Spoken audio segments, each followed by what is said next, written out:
Dear students, today we are going to start the next part from this chapter, that is Newton's universal law of gravitation. Students, gravitational force जो आहे त्याच्याशी related आपल्याला एक equation याच्यामध्ये derive करायचा आहे.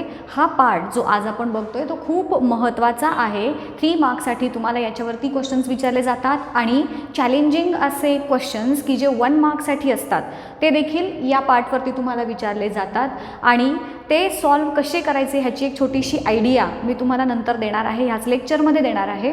So व्यवस्थित तुम्ही कॉन्सन्ट्रेट करून ऐका. हा जो लॉ आहे त्याचं डेरिव्हेशन आपण कशा पद्धतीनं डिराईव्ह करायचं आहे. आत्तापर्यंत आपण ग्रॅव्हिटेशनल फोर्सशी रिलेटेड जे काही शिकलो आहे त्याच्यातून तुम्हाला एवढं कळलं असेल की ग्रॅव्हिटेशनल फोर्स हा जगातल्या कोणत्याही 2 ऑब्जेक्ट्समध्ये प्रेझेंट असतो की ज्याच्यामुळे प्रत्येक ऑब्जेक्ट प्रत्येक दुसऱ्या ऑब्जेक्टला स्वतःकडे अट्रॅक्ट करतं. हे सिमिलर आहे जसं मॅग्नेटच्या बाबतीत आपण विचार करू शकतो. 2 मॅग्नेट्स जसे एकमेकांना अट्रॅक्ट करतात सेम वेनं कोणत्याही जगातल्या 2 ऑब्जेक्ट्स देखील एकमेकांना स्वतःकडे अट्रॅक्ट करतात. जसं आपण मॅग्नेटपासून दूर दूर जात जातो तसा तसा फोर्स ऑफ अट्रॅक्शन कमी कमी होत जातो. तसंच ह्या ग्रॅव्हिटेशनल फोर्सच्या बाबतीत देखील आहे. 2 ऑब्जेक्ट्समधलं असणारं डिस्टन्स हे जेवढं जास्त असेल तेवढा त्या दोघांच्यामध्ये असणारा फोर्स ऑफ अट्रॅक्शन कमी असतो आणि त्या 2 ऑब्जेक्ट्सचं मास जेवढं जास्त असेल, जेवढे मोठे जेवढे हेवी ऑब्जेक्ट्स असतील तेवढा त्या दोघांच्यामध्ये असणारा फोर्स ऑफ अट्रॅक्शन हा जास्त असतो. आणि ह्या 2 वाक्यांच्यामध्ये असणारं कोरिलेशन आपण फाइंड आउट करून एक फॉर्म्युला याच्यामध्ये डिराईव्ह करायचा आहे की ज्याच्याशी बेस्ड न्यूमरिकल्स देखील आपण सॉल्व करणार आहोत. त्यानंतर युनिट्स आपल्याला त्या फोर्स आणि ग्रॅव्हिटेशनल कॉन्स्टंट जो आहे त्याचे युनिट्स देखील आपल्याला बघायचे आहेत. सो हा पार्ट ओव्हरऑल खूप महत्त्वाचा आहे exam point of view. So let us see how to derive the equation of Newton's gravitational law. आता याच्यामध्ये बघा, जसं की आता तुम्हाला सांगितलं की कुठलंही ऑब्जेक्ट दुसऱ्या ऑब्जेक्टला स्वतःकडे अट्रॅक्ट करतं. आता इथे याचं डेरिव्हेशन बघताना आपण 2 ऑब्जेक्ट्स कन्सिडर करणार आहे. एक ऑब्जेक्ट आहे 2 ऑब्जेक्ट्स, त्यातलं एक ऑब्जेक्ट आहे ए, दुसरं ऑब्जेक्ट आहे बी. ए ऑब्जेक्ट जो आहे त्याचं मास आपण m1 कन्सिडर करूयात आणि बी ऑब्जेक्ट जो आहे त्याचं मास आपण m2 कन्सिडर करूया. ओके, दोघांचे मासेस वेगवेगळे आहेत. आता ॲज पर द लॉ हा ऑब्जेक्ट ए बी ऑब्जेक्टवरती काहीतरी फोर्स एक्झर्ट करणार, त्याला आपण F म्हणूयात, आणि हा देखील ऑब्जेक्ट याच्यावरती काहीतरी स्वतःचा फोर्स असा एक्झर्ट करणार. आता हे कशावरती डिपेंड करणार? ह्या दोघांच्या मासेसवरती. दोघांपैकी ज्याचं मास जास्त असेल तो जास्त फोर्स एक्झर्ट करणार दुसऱ्या ऑब्जेक्टवरती. Now if the distance between these 2 objects is D, दोघांच्या मधलं डिस्टन्स आपण डी असं कन्सिडर करूयात. एक लक्षात घ्या स्टुडंट्स, जेव्हा आपण एखादं ऑब्जेक्ट कन्सिडर करतो त्याचं जे पूर्ण मास असतं it is concentrated at the centre of the object. जेव्हा आपण एखादं स्पेरिकल ऑब्जेक्ट कन्सिडर करतो तर तेव्हा त्याचं पूर्ण मास हे त्याच्या सेंटरला कॉन्सन्ट्रेट झालेलं असतं आणि म्हणून दोघांच्यामधलं डिस्टन्स जेव्हा आपण कन्सिडर करतो आहे इथे we are considering this distance from the centre of the object. आलं लक्षात? सो 2 हे ऑब्जेक्ट्स असे आपण घेतले, दोघांची मासेस वेगळी, दोघांच्यामधलं डिस्टन्स डी, दोघांच्यामध्ये असणारा फोर्स आपण F असा दाखवला. आता as per the Newton's universal law of gravitation, आता ह्याची सुरुवात तुम्ही करताना कसं करणार की consider 2 objects A and B which are having masses m1 and m2 respectively. The distance between the 2 objects is d and F is the force of attraction which is present in between the 2 objects. Now as per the Newton's universal law of gravitation, ह्याच्या हे 2 objects तुमच्या imagine झाले. आता ह्या दोघांच्यामध्ये असणारा हा जो force आहे बघा, the force is directly proportional to product of the masses of objects. Actually तुम्हाला हे असं न लिहिता आधी वर्डमध्ये कंप्लीट लिहायचं आहे की the force of attraction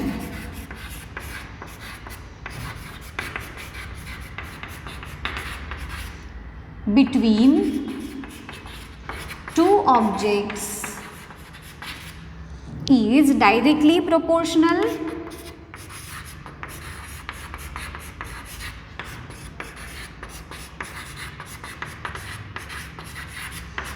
to product of their masses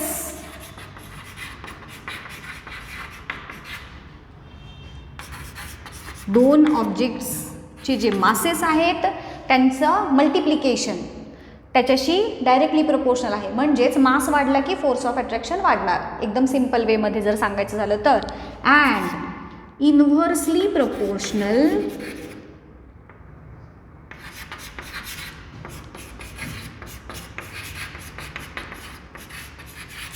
to the square of distance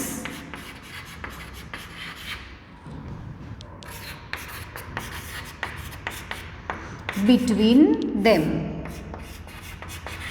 त्यांच्यामध्ये असणारं जे डिस्टन्स आहे त्या डिस्टन्सच्या स्क्वेअरशी इन्व्हर्सली प्रपोर्शनल.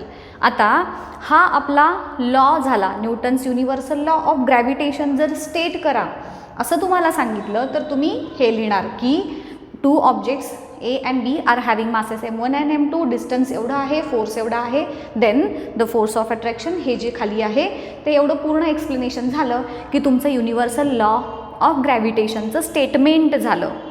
आता आपल्याला या लॉवरून एक डेरिव्हेशन डिराईव्ह करायचं आहे. आता हे जे आपण एवढं सगळं मोठं सांगितलं आहे सायंटिफिक लँग्वेजमध्ये आपण त्याला शॉर्टमध्ये कन्व्हर्ट करू शकतो. आता बघा, फोर्स ऑफ अट्रॅक्शन, फोर्सला आपण काय म्हणतो, एफ हा सिम्बॉल यूज करतो, मी तर एफ लिहिला. Between the two objects is directly proportional. Directly प्रपोर्शनलचं हे साईन झालं.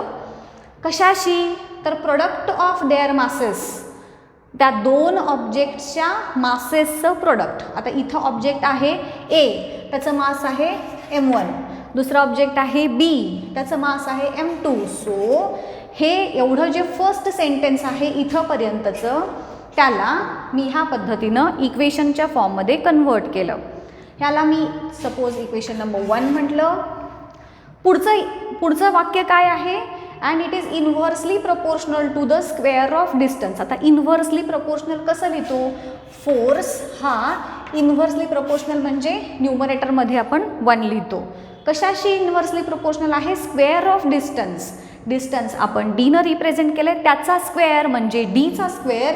So I will write this sentence in short form like this. याला मी इक्वेशन नंबर 2 कन्सिडर केलं. नाव if I combine these two equations, बघा हां, by combining इक्वेशन 1 and 2 हे न्यूमरेटरमध्ये जाईल, हे न्यूमरेटरमध्ये इथे इक्वेशन नंबर 2 मध्ये न्यूमरेटरमध्ये 1 आहे, बरोबर. सो मी काय करते बघा, दोन्ही इक्वेशन्स कंबाईन करताना m1 इंटू m2 हे मी न्यूमरेटरला घेईन आणि डिनॉमिनेटरला घेईन डी स्क्वेअर. दोन इक्वेशन्स मी कंबाईन केले, हे दोन सेंटेन्सेस आहेत त्याच्यावरून हे फॉर्म केले, ती दोन इक्वेशन्स कंबाईन केली and then I got this equation. आता हे इक्वेशन मी असं देखील लिहू शकते बघा, therefore F is equal to G m1 m2 upon D square. आता हे प्रपोर्शनॅलिटीचं साईन जे आहे ते मी रिमूव्ह केलं, तिथे इक्वल टूचं साईन लिहिलं आणि आपण नेहमी त्याच्या पुढे प्रपोर्शनॅलिटीचा कॉन्स्टंट लिहितो आणि इथे आपण जो कॉन्स्टंट यूज करणार आहे तो आहे जी. नॉर्मली आपण के हा कॉन्स्टंट लिहितो बघा बरेचदा. सो इथे instead of writing constant as K I have used G as the constant आणि हा जी म्हणजे दुसरं तिसरं काही नसून ग्रॅव्हिटेशनल कॉन्स्टंट आहे. So here G is constant of gravitation किंवा ग्रॅव्हिटेशनल कॉन्स्टंट असं पण म्हटलं तरी चालेल. ग्रॅव्हिटेशनल कॉन्स्टंट किंवा कॉन्स्टंट ऑफ ग्रॅव्हिटेशन. आता हे जे इक्वेशन झालं, ह्या इक्वेशनचा यूज करून आपण कोणत्याही दोन ऑब्जेक्ट्स मध्ये असणारा फोर्स ऑफ अट्रॅक्शन काढू शकतो जेव्हा आपल्याला त्यांचे मासेस आणि त्यांच्यामध्ये असणारं डिस्टन्स माहीत असेल. आपण खूप सारे न्यूमरिकल्स याच्यावरती सॉल्व करायचे आहेत. सो हा फॉर्म्युला फोर्स कॅल्क्युलेट करण्यासाठी इम्पॉर्टंट आहे. एक्झाममध्ये तुम्हाला 2-3 मार्कांसाठी ह्याच्यावरती फोर्स कॅल्क्युलेट करण्यासाठी क्वेश्चन विचारला जातो आणि 1 मार्कचा देखील एक क्वेश्चन विचारला जातो. त्याची ट्रिक मी तुम्हाला शेवटी सांगेनच. आता बघा, हे इक्वेशन झालं. याचाच यूज करून आपण जीची व्हॅल्यू देखील फाइंड आउट करू शकतो. आता त्याच्यासाठी जी मी या साईडला घेतला आणि एफ या बाजूला घेतला. So G is equal to F into D square upon M1 into M2. हा फॉर्म्युला झाला to calculate the value of G that is gravitational constant. या फॉर्म्युलाचा यूज करून मी जीची व्हॅल्यू फाइंड आउट करू शकते. आता हा जो जी आहे ग्रॅव्हिटेशनल कॉन्स्टंट आहे, याचे जी व्हॅल्यू आहे ती कॉन्स्टंट आहे आणि ती आहे 6.673 किंवा त्याला तुम्ही 6.67 एवढी घेतली तरी चालेल into 10⁻⁻11 Newton metre square per kilogram square हे त्याचं युनिट झालं. 1 मार्क्ससाठी तुम्हाला ही व्हॅल्यू वेगळी विचारली जाते, हे युनिट सेपरेटली विचारलं जातं. अजून एक प्रश्न तुम्हाला विचारला जाऊ शकतो की प्रूव्ह करा व्हॉट, की हे जे Newton metre square per kilogram square हे जीचं युनिट हे कशामुळं आलं किंवा कसं काय आलं, त्याचं प्रूफ देखील तुम्हाला विचारलं जातं स्टुडंट्स. आणि ते एकदम इझी आहे आणि ते प्रूफ तुम्ही ह्या फॉर्म्युलाचा यूज करून प्रूव्ह करू शकता. आता बघा इथे जी जो आहे त्याचा formula F into D square upon M1 M2. आता ह्याच्यामध्ये एफ जो आहे बघा, मी सगळ्या प्रत्येकाचे युनिट्स इथं पुट करत जाते. ह्या फॉर्म्युलामध्ये मी ह्या प्रत्येकाचे युनिट इथं पुट करत जाईन. What is the unit? SI unit of force, त्याचं युनिट आहे न्यूटन, सो मी N लिहिलं. डिस्टन्स आहे, डिस्टन्स मीटरमध्ये आपण मोजतो, त्याचा स्क्वेअर म्हणून मीटर स्क्वेअर अपॉन मास आपण किलोग्रॅममध्ये मोजतो, किलोग्रॅम एकाचं मास, दुसऱ्याचं मास पण किलोग्रॅम म्हणजे किलोग्रॅम इंटू किलोग्रॅम म्हणजेच किलोग्रॅमचा square.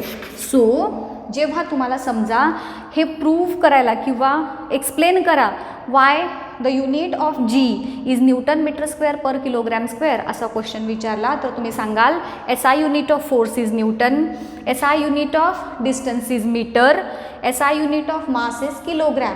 By putting the units in this formula, we get the SI unit of G that is Newton meter square per kilogram square. तुम्ही हे न्यूटन मीटर स्क्वेअर पर kilogram square जे आहे की नाही ते either असं लिहू शकता किंवा न्यूटन मीटर स्क्वेअर किलोग्रॅम आणि इथं मायनस असं म्हणजे डिव्हायडेड बाय असं न लिहिता आयदर तुम्ही असं लिहाल किंवा असं लिहाल, दोन्हीचं मीनिंग सेम येतं. काही ठिकाणी तुम्हाला असं लिहिलेलं दिसेल, डिव्हायडेड बायचं साईन न यूज करता -2 असं लिहिलेलं असं, ह्याचाच अर्थ ते डिनॉमिनेटरमध्ये आहे असा होतो. सो आलं लक्षात तुम्हाला? ही जी झालं, जीची व्हॅल्यू झाली, जीचा फॉर्म्युला झाला, जीचं युनिट झालं. ते कशावरून आपण फाइंड आउट केलं? एफच्या फॉर्म्युलावरून. So this is all about Newton's universal law of gravitation. तुम्हाला जेव्हा प्रूफ विचारलं जाईल किंवा एक्सप्लेन विचारलं जाईल तर तेव्हा तुम्ही जेव्हा 2 मार्क्सपेक्षा जास्त मार्क्स याच्यावरती जेव्हा असतील तेव्हा ही डायग्रॅम काढायची, एक्सप्लेन करायचं, हे सगळं लिहून हा इथंपर्यंत फॉर्म्युला लिहायचा, हे लिहायचं, जीच्या व्हॅल्यू इथंपर्यंत सगळं व्यवस्थित तुम्हाला कंप्लीट करायचं आहे. इथंपर्यंत लिहिलं तरीच सफिशियंट आहे फॉर 3 मार्क्स. जी हा ग्रॅव्हिटेशनल कॉन्स्टंट आहे एवढं सांगितलं तरी सफिशियंट आहे. आता हे 2 मार्क्स झाले, 3 मार्क्स झाले.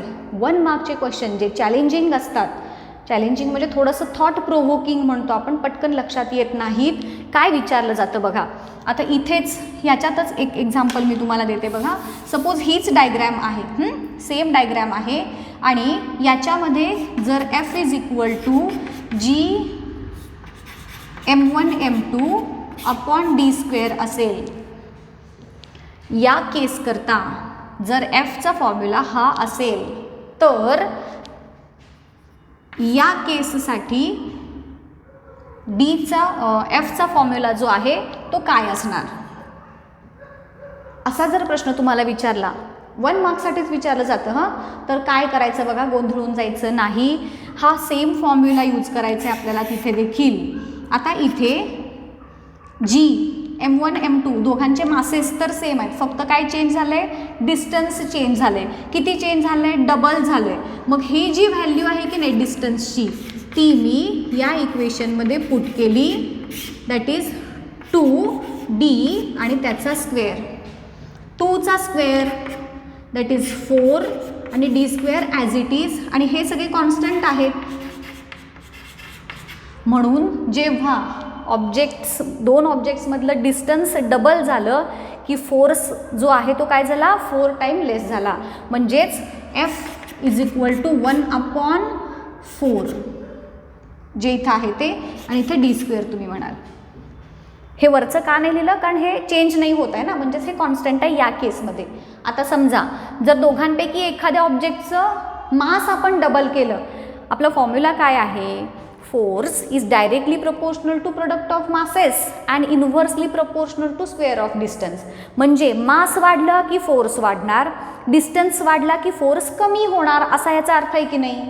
सो जर मी ऑब्जेक्टचं मास वाढवलं, सपोज एका ऑब्जेक्टचं मास 2m केलं, तर जसं तुम्ही मास वाढवलं त्याच पटीत फोर्स पण वाढणार. म्हणजे जर एकाचं मास 2m ठेवलं आणि दुसऱ्याचं मास नुसतं m ठेवला, तर आपला या केसमध्ये फोर्स जो होईल तो डबल होईल, म्हणजे 2F होईल. मास वाढला, फोर्स वाढला, डिस्टन्स वाढला, फोर्स कमी झाला.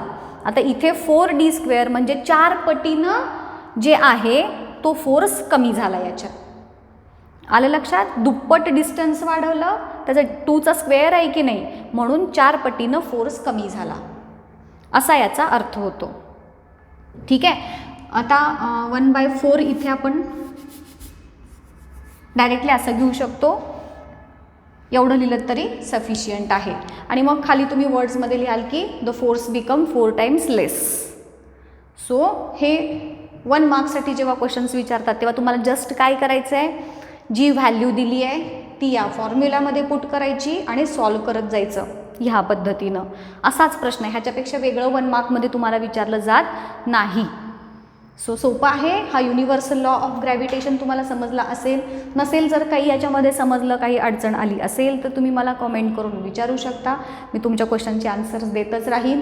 होपफुली तुम्हाला हे व्यवस्थित समजलं असेल. आजच्या लेक्चरमध्ये आपण इथेच थांबूयात. नेक्स्ट लेक्चरमध्ये याच्या पुढचा पार्ट बघूया.